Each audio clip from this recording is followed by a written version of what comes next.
can you give us the highlights from about a 10,000 view perspective on the general injuries that we'll talk about today? Sure.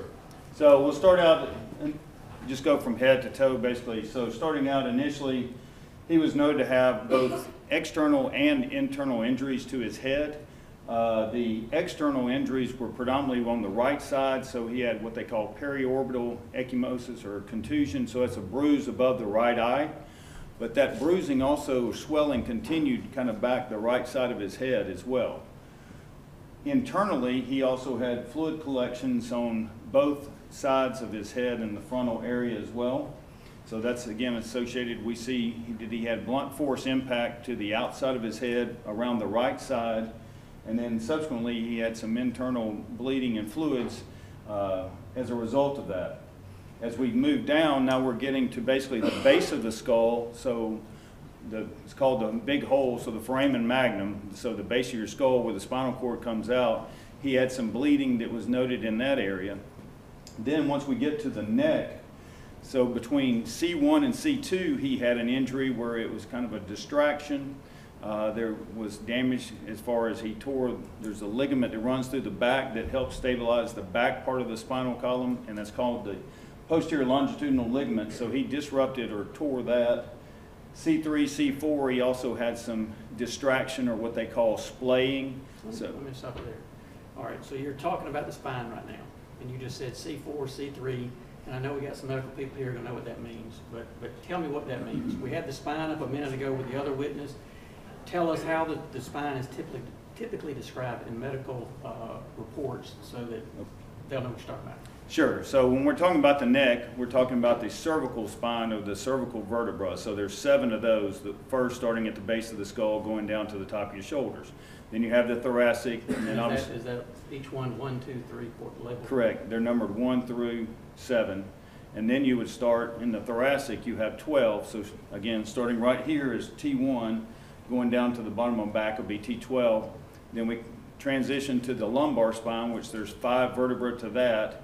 And then L5 is connected to the sacrum, which is basically a fused joint, so to speak, or a fused bone. So these injuries we're talking about are all basically from the base of his skull to about the middle of his neck.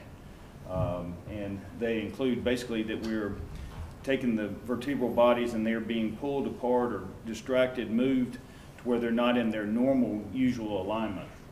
And that's what's caused not only the contusion and damage to the cord, but also tearing of that ligament in the backside that also provides instability as well. And just so we know where we're going when we talk about it, is it this injury that causes primarily his paralysis? Correct. It's basically the injuries between C1 and 4 that's what led to him being a quadriplegic. Okay. If we move on down now to basically what I'm going to call the thorax or the chest, he was noted to have some what they call atelectasis and or contusion of the left lung. So that was an injury to the left side of the chest. Basically, then there was nothing as far as any rib fractures, liver, spleen lacerations, anything of that nature.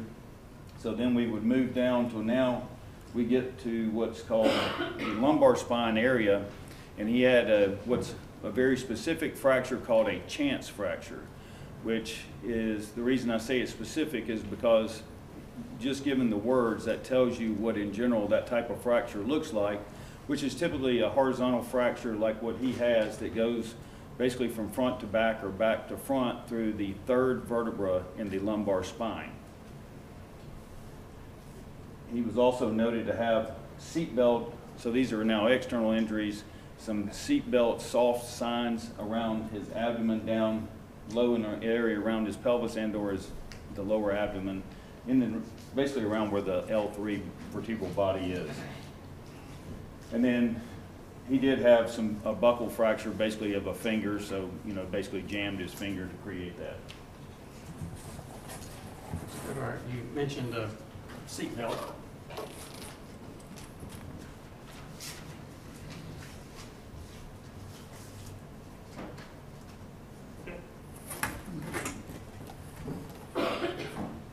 In your analysis, looking through the medical records, did you find evidence of seatbelt use from those records?